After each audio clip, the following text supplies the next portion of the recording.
Welcome back to the complete Apex Legends tier list for weapons in Season 21. You're going to get the best of the best and the worst of the worst. I'm going to be candid with you as I am since I cast the Apex Legends Global Series Pro League. So I see the best weapons being used day in and day out with our professionals. And I also play the game and have played since day one. So I'll give you a little history as to why some of these weapons are where they are, but I'll be honest. And most importantly, I'll be very, very frank with you that some of these weapons just should not be used very often. It's not that you won't have a fun time. Hey, I have a lot of fun, trying new things out, trying skills I'm not great at. But when it comes to Apex, I mean, at the end of the day, unless you're going out there just to shoot in the firing range, you want to win. So you want to know the weapons to use while you win. And while this won't be a montage of each weapon, you're not going to see me going out there getting 20 kills with the P2020 as B-roll, okay? If you're looking for that, this is the wrong guy in the wrong channel. But you will be seeing high-level players and high-level pros utilize our top three, at least our very top two weapons, which are super, super important. They drive the entire meta, and I've almost never seen a meta this driven by 2 to 3 weapons in my life in Apex Legends. It's been strange, but we're going to walk through it, and I will let you know and get you up to speed on everything you need to know here. Please leave a like if you like the content, of course, and subscribe if you're interested in more of this, because I'm going to do this with the Legends again very, very soon for Season 21.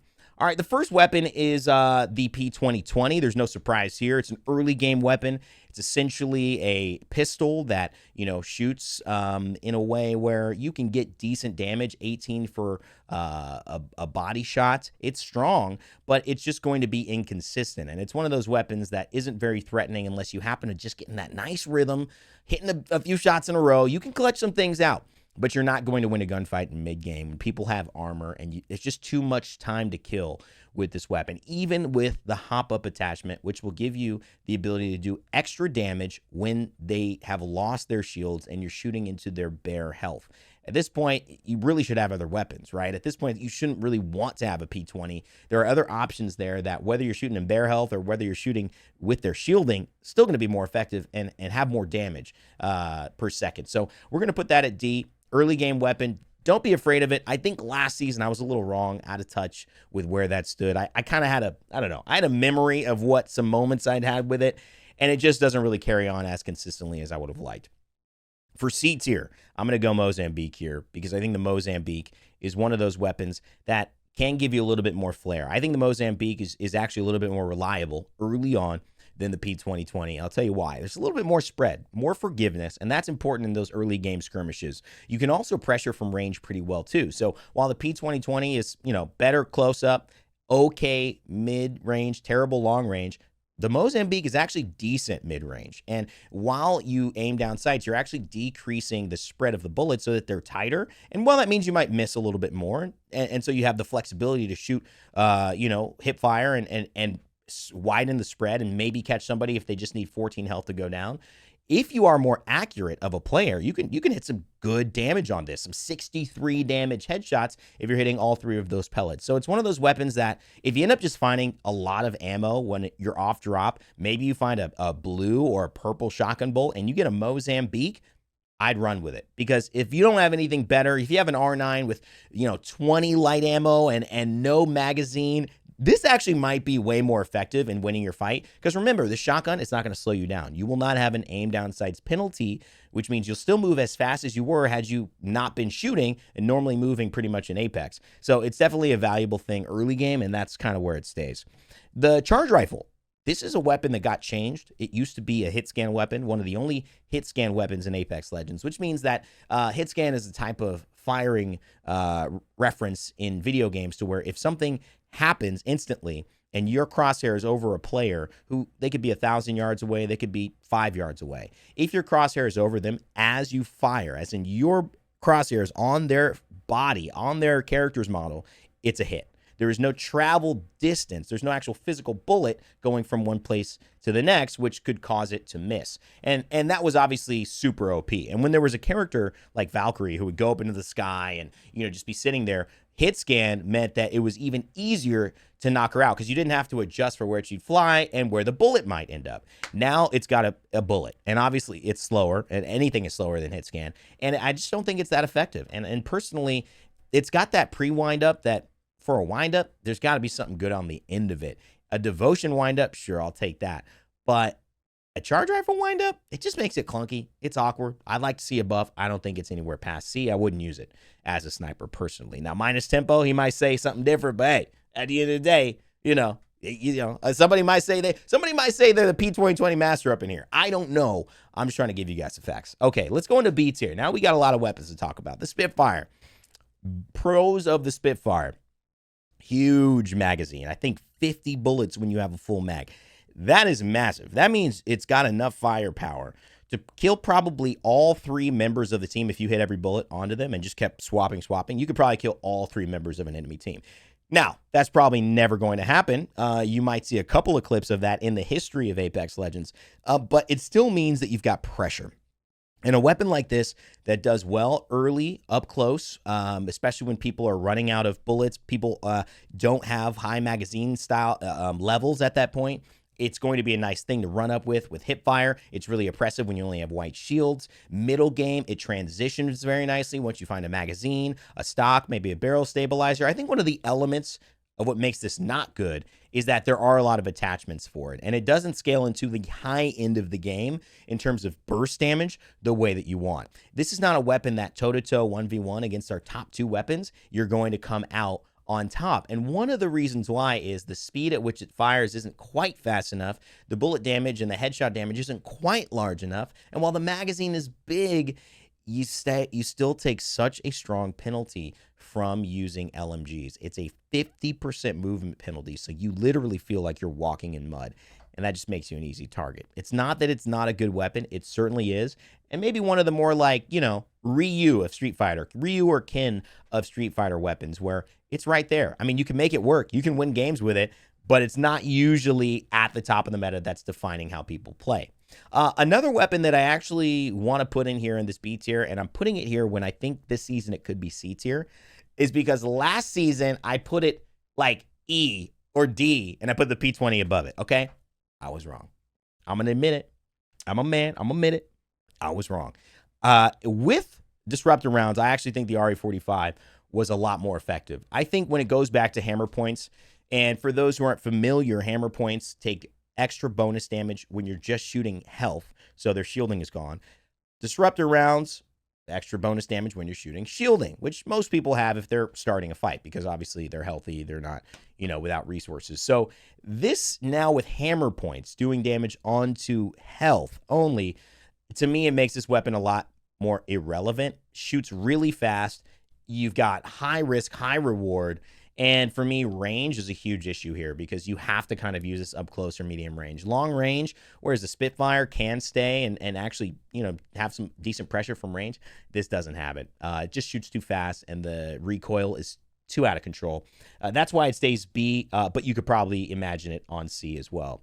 Now let's go into this is an interesting one here. The R99.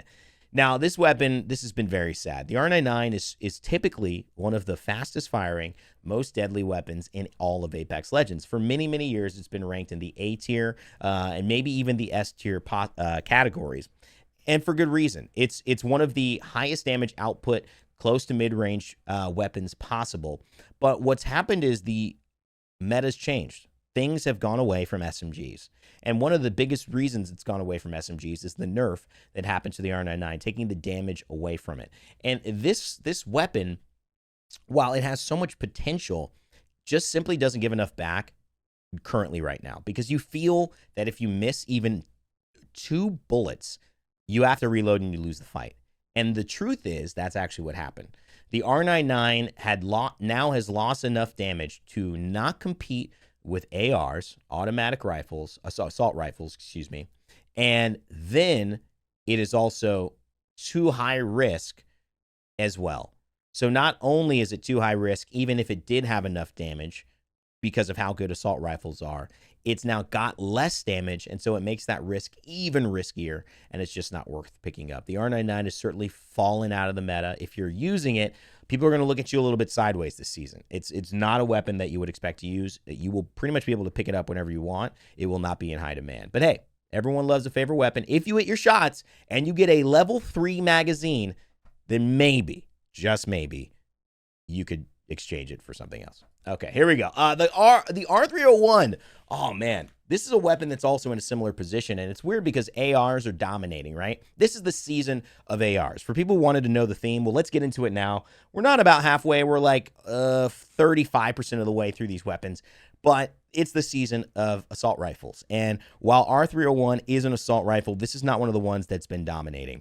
And it's got to do with the position that it holds in the ideas of the developers and in this weapon category as well. When you look at some of the weapons on the high-end performing scale and you look at weapons on the low-end performing scale, the R99 is kind of this like simple B plus, B minus, kind of just maybe a normal B in terms of the grading scale type weapon, and it always wants to sit there. At times, because of fluctuations of other weapons, it will jump into the A tier because it's quite reliable. Now, it's almost rarely ever an S tier weapon anymore, like a must pick up, so good it's going to kill everybody. But in the A tier spot, when all these other weapons are fluctuating and maybe, the flatline gets a nerf and something else gets a nerf, and then, SMGs are on top, the R99 really consistent, and it's a fan favorite for a reason. A lot of players pick this up no matter what, the R301. And I think you can still find success. It just doesn't bring that firepower anymore in terms of damage per bullet, magazine size, and of course, you're still going to take a relatively decent hit to your movement speed, which in this situation is going to hurt because you're going to get blown up by the weapons that are actually going to be shooting you. Yeah, there's no R99s out there. You're going to get blown up. So you got to be able to move. Okay, moving into another weapon here in the B category, it is the Rampage. Now, in this season, they actually made some nice adjustments to the Rampage, which is a huge LMG that kind of, that basically functions very similarly to a Spitfire, but is a little odd. It's different. It's got an ability, just like the Sentinel, to use not a shield cell, but a thermite to amp itself up. And when it does amp itself up, you have basically one full magazine of just shooting like a madman. A frenzy occurs. And it is powerful. You could probably take out a player without them even noticing you're shooting them. It's that good. But the negatives, again, in this meta, don't allow you to burst people fast enough. They don't allow you to do it safely. They don't allow you to move while you're doing it or get in and out of that firepower. There's a bit of a startup time when it's not amped up to this weapon.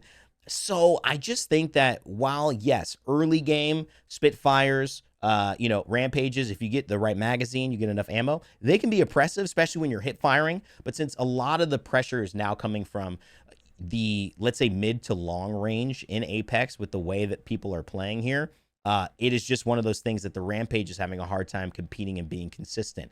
And I think that has to do with the way that its firing pattern is. And so I wouldn't really suggest playing it right now, though I do like this weapon. This is one of those weapons that's kind of like, I just kind of like it. You know what I mean? And it's okay to like weapons. I think in Apex, people need to relax. This is a list. This is maybe an accurate list of what you'll see played. But if you like a weapon, man, play it. Go ahead. It's not hurting nobody. Enjoy. In the B tier as well, I'm going to put this Mastiff. The Mastiff goes in and out for me. Sometimes I feel like the Mastiff is a great weapon. Sometimes I feel like it's not so great. I think that there's just so many other shotguns right now overshadowing it for multiple different reasons that the Mastiff is just in the B tier. It's solid. You could probably pick this up and take it to in-game if you want. I've even seen a little bit with this in the Pro League. But, for me, the biggest issue with the Mastiff right now is that it doesn't excel. It's just one of those things that, you're looking at so many of these slots being already predetermined in terms of the best weapons that to take one of those out of there, the Mastiff is not going to have a chance to get up close and do the damage. Remember, with an assault rifle, you're firing and you're interacting from medium to sometimes long range. And so while you would like an up-close fight, a lot of characters are not going to give you the chance to get up close without already peppering you with damage. And by that time, the Mastiff probably not going to be able to overcome the timing of you wanting to push onto that player. And you'll see why when we get to the weapons that I'm actually talking about, because that's what's really driving this. That's what's really the case here. Okay, let's move on to another B tier weapon, which is the longbow. Now, this is the second sniper rifle that I'm talking about today, and this is one of my favorite sniper rifles from the beginning of Apex. I think for many people, they've loved the longbow. Nicewig himself loves the longbow. I think that if you're a sniper fan, this might feel like kind of a standard sniper for you. Yet they've tried to put it into this position where the sniper is a fast firing, not so hard hitting sniper that has a lot of ways to use it in battle while, not necessarily being anything over the top in any one category.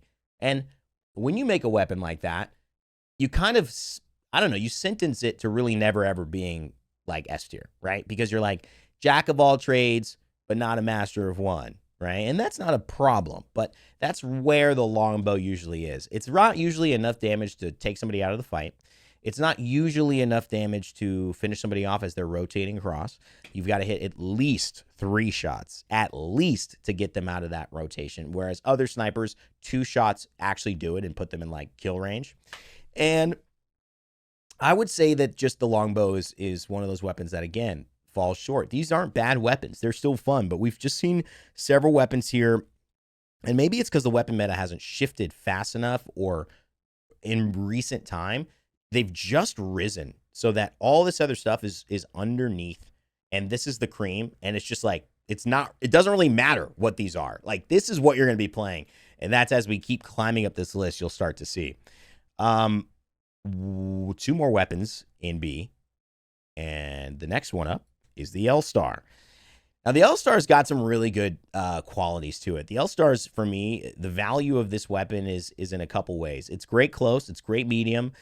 The issues are that it suffers from inaccuracy at range. It's obviously not a very reliable weapon past the 4 times scope. And even in the 2 times, kind of 3 times range, it's not great. It's okay, but it's not very reliable. The bullet travel, while fast, is still too slow. While fast up close, is still so slow when you're talking about tracking someone who's running across a distance, or you're trying to get KP, which are kill points in our pro league, from far away as a team's rotating into zone late.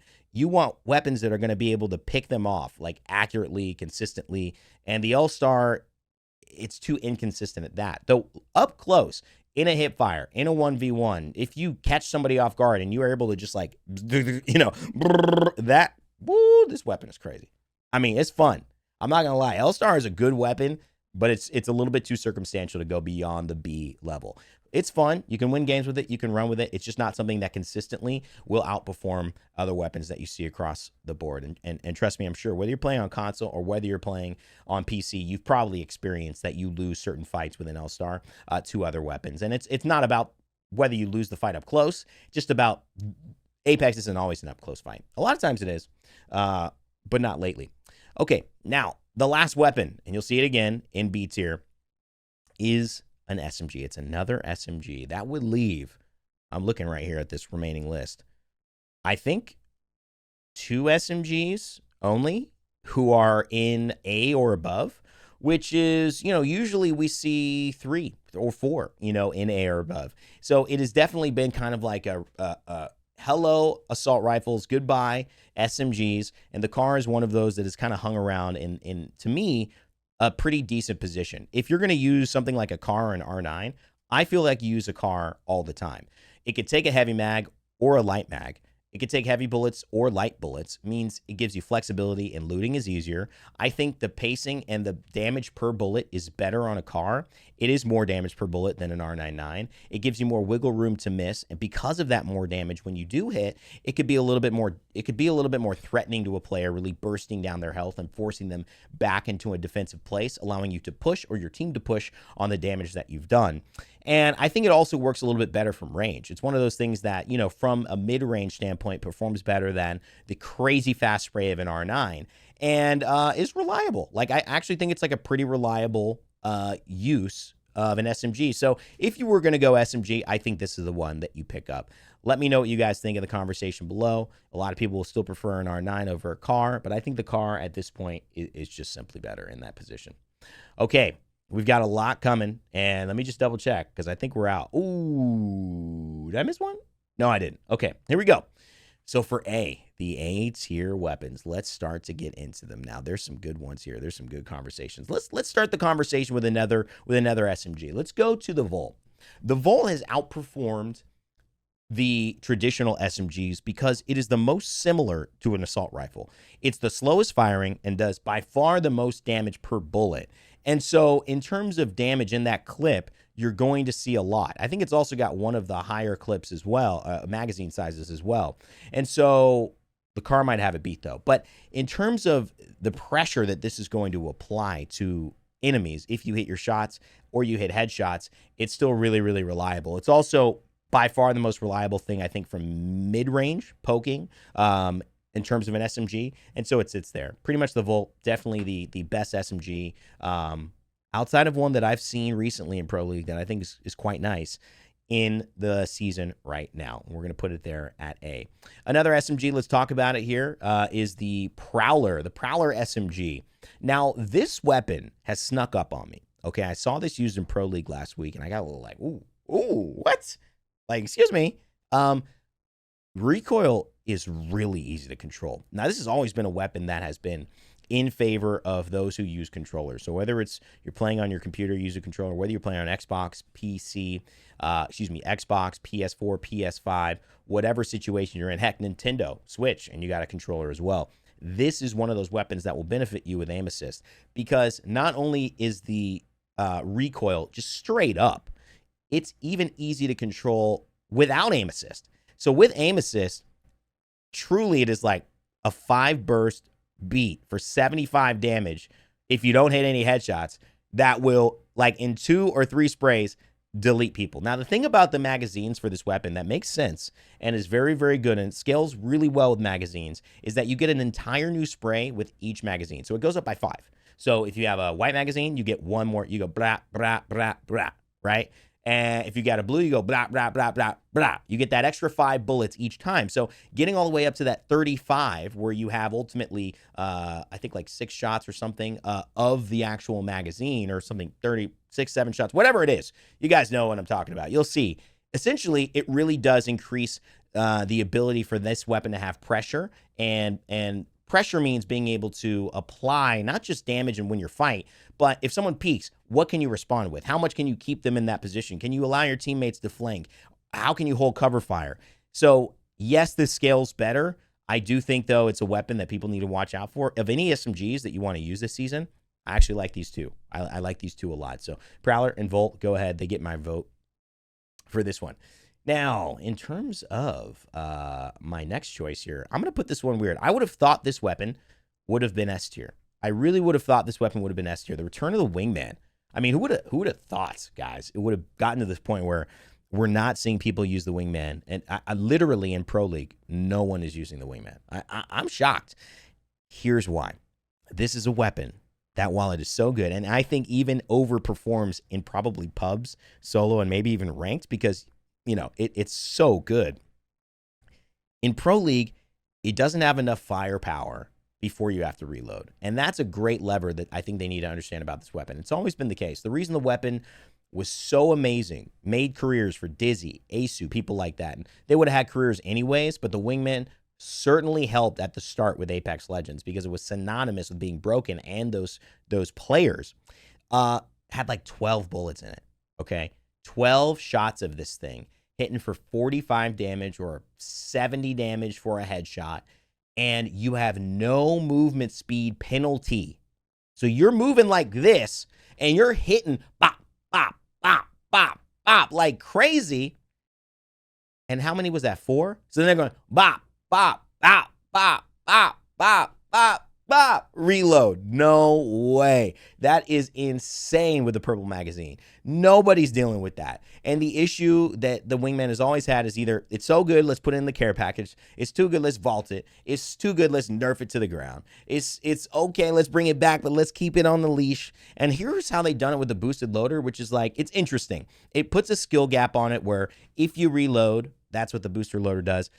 Loader does as a hop up. If you reload within the last 2 or 3 shots, I think it's the last, it could be 3, but I know it's the last 2 shots remaining.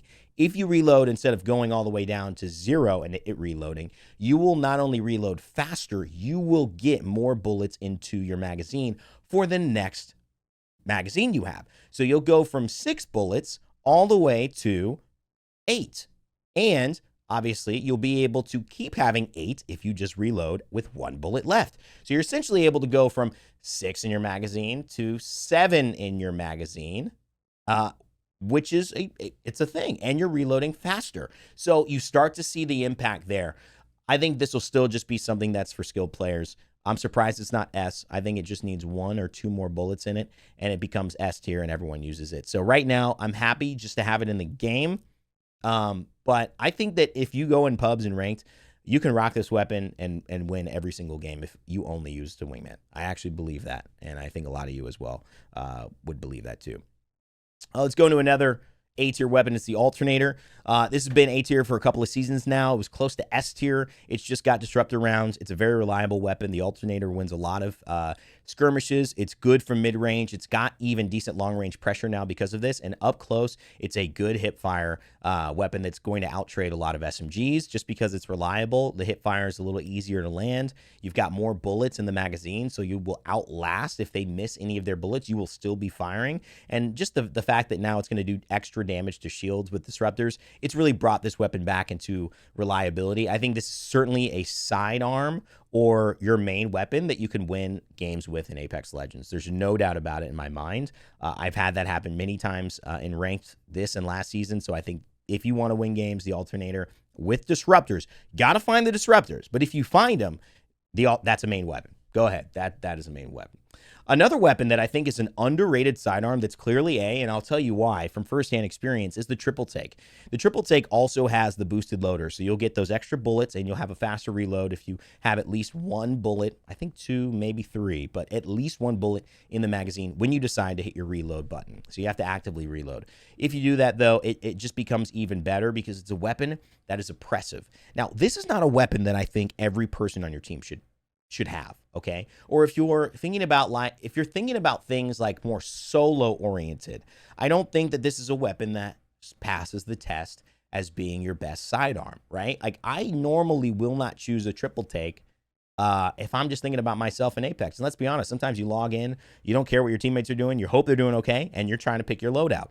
But in a competitive setting, in a ranked setting where you're working together, there's something that this burst damage, this 81 type headshot burst, nearly 100 headshot burst that this does, the pressure from the 3 bullets, the awkwardness of the timing of the shots, unlike any other sniper, and the fact that it could be a shotgun up close early game where you hit fire and you just destroy someone who tries to push to you, or long range can actually have an effect. It's really a great weapon if someone else or you happen to be like the one guy using it on your team, and it just is adding to the chaos of the fire. It really is very hard. It's one of the weapons that, and this is why I say this, Reject Winity in APAC North won our Split 1 playoffs, and a lot of teams from APAC North, I noticed, were using the Triple Take. They were just constantly, one of them or 2 of them had the Triple Take, and you're like, what is this? Nobody in North America or EMEA has literally ever used that last season in a professional game. And here it is at LAN, APAC North is using it. What does that mean? What are Korean teams or Japanese teams, or what are they knowing that we're not? I definitely dove into it. I feel like this is a weapon that just really amplifies its value as a part of the whole, right? It makes the whole that much better. Maybe not as an individual weapon, but a part of the whole. It's just so consistent, gives you a lot of wiggle room. And even if you're playing that anchor role, it gives you an option so you don't have to be like a Sentinel or a Longbow where up close, that hip fire is not as reliable. You could still have some value close range. And that's, I think, where it gives you a lot of coverage. So Triple Take, there's my thought on it. I think it's A tier. Let me know what you think about that as well. This weapon is actually A tier also, and it's called the Nemesis. So you'll notice a lot of green in here. Already 3 green weapons in A tier, right? And we're also going to another assault rifle. So while we have an SMG here and we have SMGs in this position, this is now starting to talk about the assault rifles that have been dominating this play. The Nemesis is really a different version of another weapon that has been at the top, and the reason it's the energy version, and what it is, it's potential long range, close range, and early game that make it special. The passive on this is what keeps it from being absolutely an S tier weapon, but it's also what makes it good, and that's a weird dichotomy. But let me explain it in the easiest way that I know how. sometimes when you have a lot of potential and you don't live up to it, it's difficult for people to actually give you your props, your value, because they see your potential, but you're not actually doing it. It's versus somebody who they know they expect nothing from, and then they do something good, and they're like, wow, hats off, you're amazing. And that can be frustrated. A lot of you are really talented, and maybe you haven't figured it out yet, and you're feeling like, where's my praise? Somebody over here barely does anything, getting a ton of praise. I feel like the Nemesis showcases that problem in a video game way, where the potential of the passive, every time you shoot it, you have to be actively shooting it. You build the meter of how fast it attacks and shoots. At its fastest, after you've done 3 sets of shots, at its fastest, you reload and you shoot at that highest level. It is, I think, from a DPS perspective, the most, or one of the most deadliest weapons in the game in terms of raw DPS. But it falls well out of that category in the beginning of that cycle. So you need to put yourself in a position where you're constantly taking fights with this weapon. And the reason that is not going to be easy is because you kind of have to have it as a main hand weapon. And if you don't have it as a main hand weapon, then you got to switch to it and then speed it up by shooting a whole magazine, then reload, then have the passive kicking. But by that time, you're probably going to want to go back to your other weapon that you're using as your main. And if there wasn't such a stark, amazing weapon to use as your main weapon, maybe this would have a little bit more play. But there is. And there's even a better secondary one that could still be just as effective, have a little bit more reliable burst, a little bit more familiar with the player base, and doesn't need to ramp up. Now, still, I've seen a lot of Nemesis players. I've lost this weapon a lot. If you want to own Nemesis play, if you want to be that Nemesis person, I think you are actually going to be in a good spot this season. This is a tremendous weapon. I love it. I'm just giving you the reasons why it's not quite at that top level. Let me know what you think about that one as well. All right, now moving on to another weapon here, which I absolutely adore. I absolutely love this weapon. This is the Sentinel. This weapon, for me, I believe I ranked it at least A last season, and it's going to continue to stay there. This is the best sniper rifle in the game, in my opinion, and I think many of you will agree with me. We've seen it utilized in pro play. We've seen it utilized across in games, early game. It is still the cheapest amp up possible because all it takes is one shield cell and you're getting burst shots, damage that is equivalent of the impact of a Kraber. Now, the reason it's equivalent is because a Kraber stops you from being able to play. You get hit with a Kraber, you're stopped. A headshot with a Sentinel stops you from being able to play. Headshot with a longbow doesn't quite, right? You might still run, get around the corner. You get a headshot with a Sentinel, you're like basically like, I'm counting the second before I'm dead. I'm counting the milliseconds now before I'm dead. I cannot do anything. If that player pokes their head at all, it's over. And weapons with that level of stopping power are always going to be valuable in a first-person shooter or battle royale, any type of competitive shooter. And the Sentinel, again, like I said, it's so cheap. One shield cell. Doing it for a thermite, no one's going to carry around a thermite. Plus, you can only have stacks of 2, even if you're fuse or you got a, something like that, right? Or you're a skirmisher, is that what it is? Or an assault character. So you're not going to have like 6 thermites, but you're going to have 8 shield cells easily. And then at the end game, you're not going to want shield cells. You're going to want shield batteries. So even in early game or in game, the ammo to amplify it and get that charge, which is now really seamless, lasts for a very long time, holds while you holster the weapon and comes back when you're ready to use it. So you don't like use the cell and it like immediately goes away by the time you switch back to it. You still have a lot of amp to work with. It's just a great design of a weapon. This is the type of weapon that just feels like a sniper that hits hard, does its job.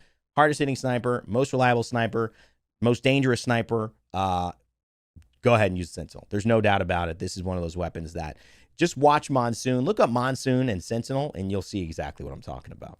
Or even watch my video that I did covering him in that position. All right, sniper and now shotguns. They go hand to hand. This is really the Peacekeeper. This weapon is just reliable. Again, it's got disruptor rounds, which takes it from that, okay, it's reliable. It's been a day 1 weapon. It'll hit you for 99, burst pretty much half your health instantly. You won't even know how. Players will just flip in on you. They'll do that crazy animation with their Peacekeeper, put you to bed, make you feel sorry for yourself. And then now it's got disruptor rounds. It's even better. So this is an A-tier shotgun. You've got the range, you've got the poke. The disruptor rounds means that even if you miss like me and you hit your 8s, well, it's probably going to be 16 now on the shield. So at least you get a little something. I just love this shotgun. It's not a shotgun that I like. And that isn't that. Think about that. I love it, and it's not a shotgun that I like. I like Mastiffs. I like Mozams sometimes. This is really a good shotgun, and it's the best one you're going to find outside of the one that, if you ever find it, you should pick up immediately, that we'll be covering a little bit later. Okay, let's move into one. We got two more here, I think. We have two more here. Now, this one is, again, so strange because one of those weapons that you think could be in like the S tier position and has been before, the Flatline, has just kind of fallen out of relevancy. This is not a weapon you will see. People in the Pro League will not be really using a Flatline. And it's not because it's not a good weapon. It's not because it isn't a weapon that hasn't been awesome in the past. It's not because it got a crazy nerf. It's really not. It's just that it can't compete. And it's like it can't compete. It just can't right now. It's good. You could go out there and win a game, no doubt. If you are determined to play Flatline, there's almost nothing wrong with this. Amazing hip fire. Great damage per bullet. Works so well with a 2 or 3 times if you want to rock it, or a 2 to 4 times, or 1 times. Very flexible, close range, mid range, even has some decent long range poke, but you got to be an all-star if you're going to hit that because the recoil starts to get a little bit crazy. But whether you can get the job done with a Flatline, there's no doubt about it. People have been doing it for years in Apex. It's just that it is not the cream of the crop anymore. And will it get a buff next season to put it there? Will the weapons in this category that I'm about to talk about get a nerf? That's the only question that you've got to answer to know about this. Okay. There's actually, I lied. Did I lie? I did. There's 2 more. Okay, and I'm gonna put them up pretty fast. The 30-30 repeater. To me, if I'm not rocking one of the other weapons that I'm talking about in S tier, I think for me, I'm rocking as a secondary, 30-30 repeater quite often.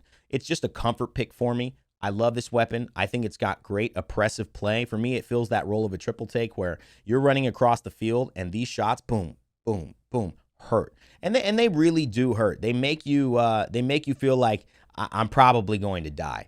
And that's because the firing rate is fine. The bullet speed is quite good. The range of this, 2 to 4s, super, super effective. The poke, the ability to poke and pop, we're not exposing yourself like a charge rifle. You got to, ramp up and be like exposed for, more than half a second just to try to fire back at somebody. The quickness, the value in terms of magazine size, the easiness. You can go with a 30-30 repeater and carry 80 ammo or 60 ammo and you're fine as a secondary. Whereas some secondaries will require you to carry 240 ammo and then 240 ammo for your main. If you like things simple and you also just feel like you're a little bit more of a sniper, you want that mid to long range pressure, then a 30-30 repeater is definitely for you.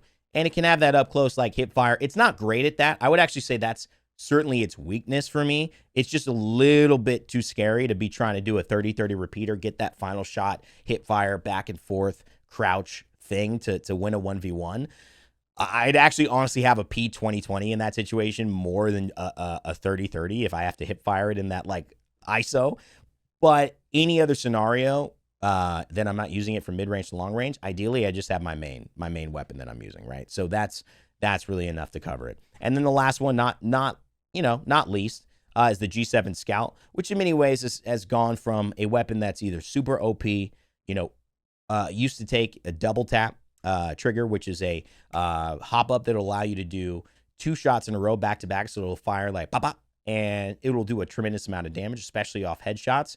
It'll be like 64 base damage if you hit it, and maybe even 100 damage or so for headshots if you knock that out. So it has that now burst gone. It's still really, really reliable. For me, the difference is I think you have to be exposed a little bit longer because just these initial shots of 32, it's not enough. You want to get pop, pop, pop, pop. It's a faster firing weapon. And though you have to put yourself in harm's way a little bit more, some of those headshots, some of those really like catch you by surprise moments can be worth it. It's better in the hip fire category. I'd rather have this over a 30-30, but in terms of playing the game I want to play, I'd rather have the 30-30 if all is well going in my game plan. And no offense, these weapons just aren't relevant because of the other weapon that is in S tier.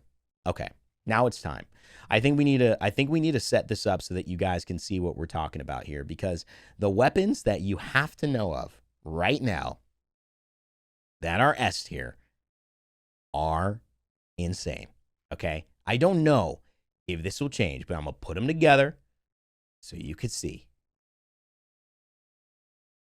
The Havoc and the Hemlock. These are the two weapons, the only two weapons that you need in Apex Legends Season 21. I don't feel like there's been a season, and now approaching the second season in a row, where this has been the case. That I've said 2 weapons, that's it. Go to them. When I grinded ranked, last split, I asked myself, Season 19, Season 20, I just got myself an R99 skin, the Lightning Storm Aura in-game. Oh, I'm going R9 all season, baby. Dead. What? Okay. Well, Alternator is back. I love this bad boy. All right, cool. No disruptors. I'll run a game without it. Dead.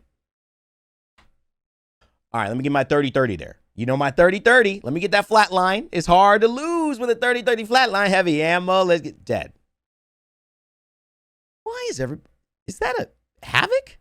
What's going on? So I started using the Havoc. I started using the Havoc. And that's exactly what I wreaked. Right? That's exactly what happened. I wreaked havoc. This weapon has 36 bullets in the magazine. Okay? This weapon hits for like 32 damage on a headshot. This weapon feels like it shoots forever. And it does. I've literally been chased, gotten shot, turned around, and just fired and never stopped firing an entire magazine of my Havoc onto an enemy. And I killed them. And then we killed their team and we won the game. And I was dead to rights. I should not have won that fight. But a Havoc with a turbocharger will win any fight in Apex Legends right now. The turbocharger, will it go away? I don't know. Will the Havoc lose bullets in its magazine? I don't know. You can almost guarantee it, but while you're in Season 21, before mid-season update, or I think we passed mid-season up, before next season, whatever it is, the Havoc is the weapon that will win pretty much everything. And you will see everyone use it, and it's really the 95% of the weapons used in the ALGS. I don't think I've ever seen such a discrepancy between the weapon that's used by most players and then other weapons. I don't think I've ever seen it be this high tilted towards that. The other weapon that has been insane is the Hemlock. And this caught me off guard because this wasn't a weapon that really needed to be insane. This was not a weapon, okay? This was not a weapon that I felt filled any particular role differently than it had ever filled. But what it did was it provided the perfect burst and the perfect hip fire and the perfect secondary piece of artillery for a Havoc user. The Hemlock can pressure from range. You could poke and find KP. You don't even need to switch to single fire. It's oppressive. If you hit headshots, they certainly hurt. 3-round burst that feels like you could fire forever with a high-level heavy magazine. While it is ammo heavy, it's usable from mid-range, long-range, and the hip fire close-up is super deadly still. And it makes sure that while the Havoc loses its efficacy in those long-range KP types of fights where you're trying to pick off players rotating, the Havoc is very hard at doing that. It dominates in those other categories and allows you to have the perfect yin and yang, the perfect balance in your loadout. The Hemlock has proven to be a weapon that, without any significant changes, alongside the Havoc, to have risen to the cream. And I guarantee you that if you use these two weapons, literally go into your games right now and just pick these weapons every time, you will win. I guarantee you'll increase your wins by 20%. Just instantly. It will happen. I promise. Okay? Unless you miss all your shots, because that's crazy. But even if you miss all your shots, the Havoc will still be there. And you can keep shooting. And that's one of the benefits of this. And one of the reasons this happens, so you all know, is SMGs, which were a consistent threat, which could basically do enough damage to compete with these weapons quickly because they had a little bit more damage than they had. So it went from not 11, but 12, but 13, something like that, per bullet. You could still go toe-to-toe as long as you hit your shots. The recoil was a little easier to control. You could outburst somebody, and they might still have 12 bullets in the Havoc. Now, you cannot outburst the Havoc. And while you run out of ammo with the R9, you're simply now facing down 12 bullets with the potential of 360 damage to be added onto you. So they can kill you 1.5 times over with the remainder of the spray after you are done shooting. It's just ridiculous. And then they switch to the Hemlock as well to hip fire, no problem. These weapons have burst. These weapons hit hard. These weapons have huge magazines. These weapons cover from early, close range, long range as well. And they simply are better and more flexible. And at this position, really the Havoc as a hip fire choice, as a medium range choice, is better than any SMG you could ever pick up. And that is why it is dominated. It has become the assault rifle of all assault rifles, and with the turbocharger, it is just so deadly. The only other weapon that is worth mentioning at this point, besides those two, in comparison, is probably either the EVA 8, just for flashy, fun reasons, because I like the buff they gave, or the new Devotion, which this weapon is just the Havoc on steroids, right? The Devotion is the Havoc on steroids. You should really never lose a fight with a Devotion. And in fact, if you're 2v1 with a Devotion, you probably should win that fight as well. It's that good of a weapon. This weapon I saw used in an in-game circle, and there was, I believe it was SKD Mark, which I don't say the full name of the Pro League, but it was dropped who had this. And he literally almost beat an entire team with this. And so if you're looking at the top 3 weapons, and you've been watching a little bit of the footage underneath as well, if you're looking at the top 3 weapons here, you're going to notice that if you pick any of these up, you should be winning games in Apex Legends. Just to finish off, the Kraber, always an amazing weapon, a sniper rifle that I want in my hands at all times. Get good with this if you can. It'll change the dynamic of a game. One good headshot means you and your team are 3v2, and it's off to the races. This is still and always will be, in my opinion, single best weapon in terms of potential. But would I drop a Havoc for a Kraber? No. That's how crazy it is right now. I might drop the Hemlock. I probably would drop the Hemlock, but I don't even need it if I have a Havoc with a turbocharger and a fully maxed out Hemlock. If I have this EVA 8, though, I'm telling you what, as long as I have a Havoc, if we're like Final Circle and I have a Havoc and I don't need long range anymore, that EVA 8 is crazy. I've seen this used, this weapon, after the recent changes, tighten the spread, increase the firing rate as well. Whoo! This is one of the most bad weapons that you can, I mean, this is Michael Jackson bad. This is bad. This is a crazy good weapon. You got to get on it if you haven't used it as well. Just try it out. You're going to have a lot of fun. If you're a shotgun person, if you like fast firing shotguns, talk about moving quickly and doing damage, the EVA 8, this is special.